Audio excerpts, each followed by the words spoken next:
In December 2016, 33 professional poker players from 17 countries logged on for a strange match. Their opponent was a machine called DeepStack.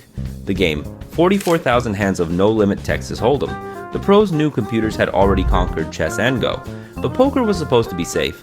Poker has something those games don't have: hidden cards. You can't just calculate your way through a bluff. 4 weeks later, the results came in. The machine didn't just win, it won by more than 4 standard deviations. In plain English, that's not luck, that's a beatdown.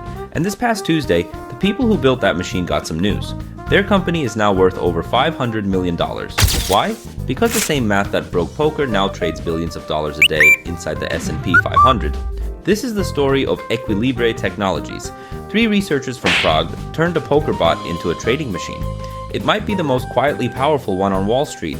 By the end of this video, you'll understand 3 things: how an AI that learned to bluff ended up steering money through the world's biggest markets, why the godfather of this whole field signed on to help them, and the one claim in this story that should make you deeply suspicious, because these founders are making a bust that sounds impossible. And here's the strange part: right now, nobody on the outside can check it. Rewind to Edmonton, Canada. DeepMind, Google's famous AI lab, had just opened its first research office outside the UK. Among the people in that building were 3 visiting researchers from the Czech Republic. Their names: Martin Schmid, Matej Moravčík, and Rudolf Kadlec. Hovering around the project was Richard Sutton. He literally wrote the textbook on reinforcement learning. He later won the Turing Award for it. That's computing's version of the Nobel Prize. Here's why poker mattered so much to these people. Chess and Go are what researchers call perfect information games. Everything sits on the board. Both players see it all. Brutally hard, but nothing is hidden. Poker is a different animal. Your opponent's cards are face down. Every decision happens in the dark, and the person across the table is actively lying to you. Sound familiar? That's a negotiation, that's an auction, that's a market. The team led by Moravčík and Schmid published DeepStack's results in Science in May 2017. That's one of the 2 most respected research journals on Earth. Across those 44,000 hands, the machine beat the pros at 49 big blinds per 100 hands. Real pros grind out whole careers on win rates a fraction of that size. And here's the eeriest detail in the whole paper: nobody taught DeepStack to bluff. The math discovered, all on its own, that lying was the best play. Which raises a strange career question: what do you do with your life after you've solved bluffing? For a few years, the answer looked ordinary. Keep researching, keep publishing, work inside the big labs. Then the trio went home to Prague and started a company, Equilibre Technology. The idea behind it is so simple it's almost cheeky. The stock market is just the world's biggest poker table. Millions of players, hidden cards everywhere. Nobody sees the full picture. Everyone is betting on incomplete information, and plenty of the players are bluffing. Now, I know how that sounds. Every crypto bro with a Python script claims his bot beats the market.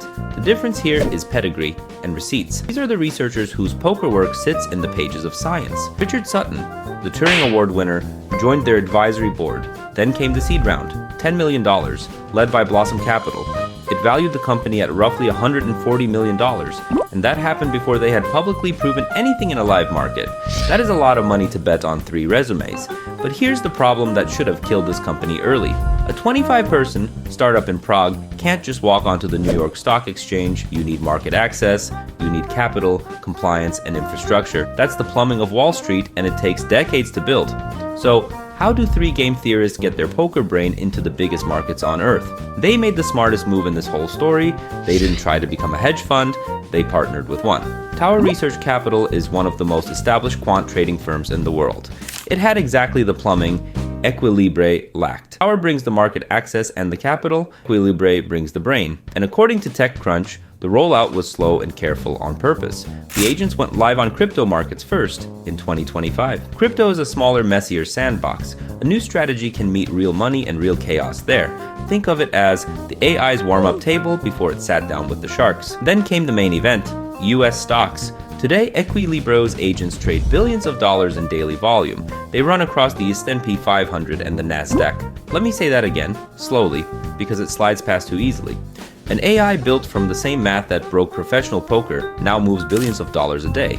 It moves them through the 2 most important stock indexes on the planet. Those are the indexes where your pension fund and your retirement account actually live. And this week, Creandum led Equilibre's Series A. Creandum is one of Europe's top venture firms. They backed Spotify before almost anyone. The firm confirmed something remarkable. This was the largest single investment Creandum has ever made. The valuation, over $500 million. That's more than triple the seed price. So that's the press release version of this story. Now let's talk about the part that doesn't add up. Buried in the coverage is one sentence that made every poker player flinch. Equilibre claims its agents have had 0 negative months since inception, not one losing month, ever. So, stocks, all of it. And here's what you will not find anywhere: audited returns, a published method, or any outside proof of that claim. The scoreboard is real, the receipts are private. So why do serious people believe them anyway? To see that, you need to know what makes this AI lineage different. Almost everything you've heard about AI lately is the language model story. ChatGPT, Claude, Gemini, predicting the next word. This is not that. Equilibre comes from the other great bloodline of AI, reinforcement learning. An agent takes an action, the world scores it, the agent updates, reward, repeat, millions of times. The training method is called self-play. Picture a poker player locked in a room with a perfect clone of himself. Now force them to play millions of hands. Every mistake either one makes teaches both. That's how DeepStack became superhuman, without copying a single human game. And why are markets the perfect arena for this? Schmidt's answer is almost funny in how simple it is. In his words, the nice thing about trading is that the scoring is super simple. How much money did the agent make? No benchmarks to argue over, no human judges to impress. The market grades the homework every millisecond.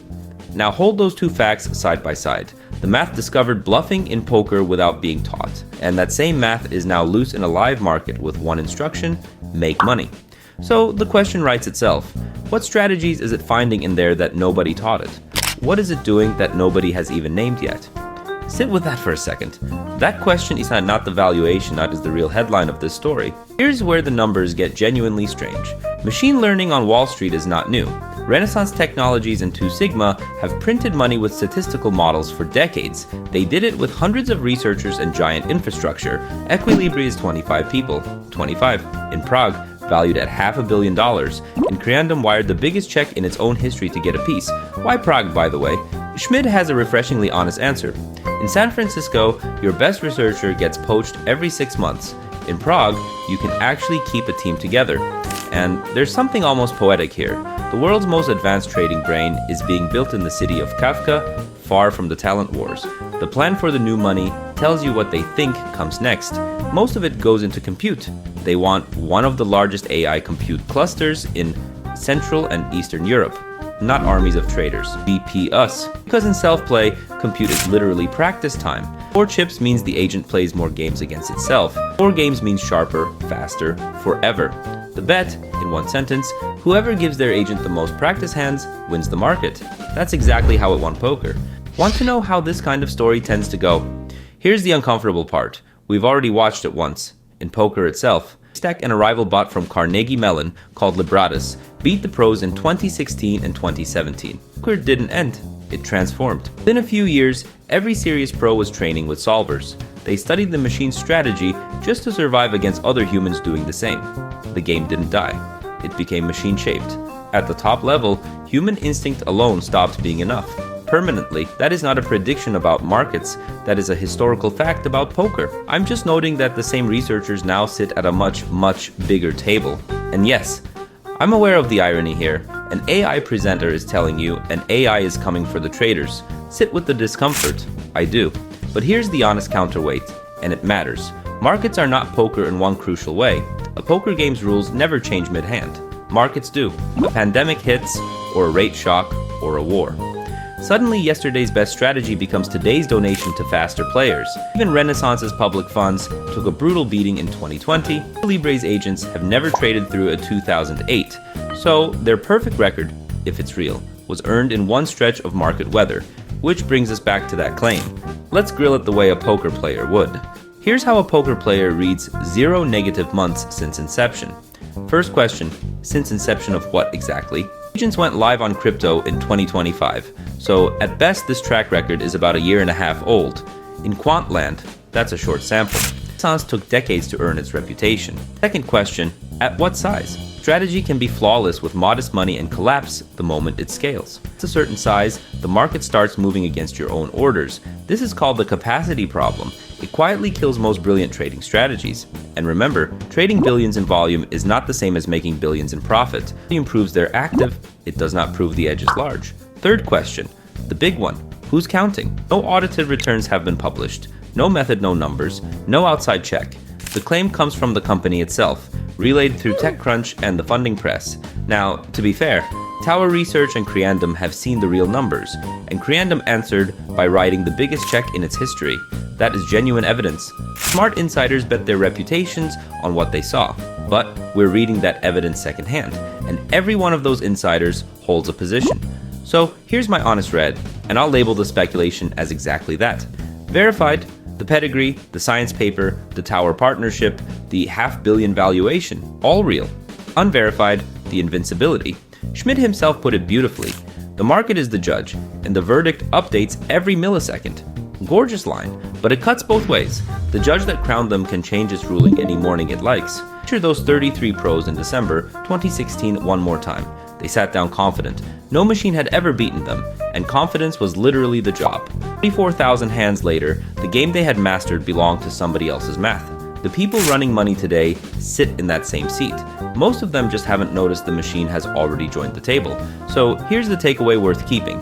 The AI that changes your money probably won't announce itself as a chatbot. It's the quiet lineage, reinforcement learning that deserves your attention. It says the question is no longer whether this works. The question is how big it can get. I'm already tracking the other labs quietly running this same play. One of them makes Equilibri look small. Subscribe, and you'll see that story the moment it breaks.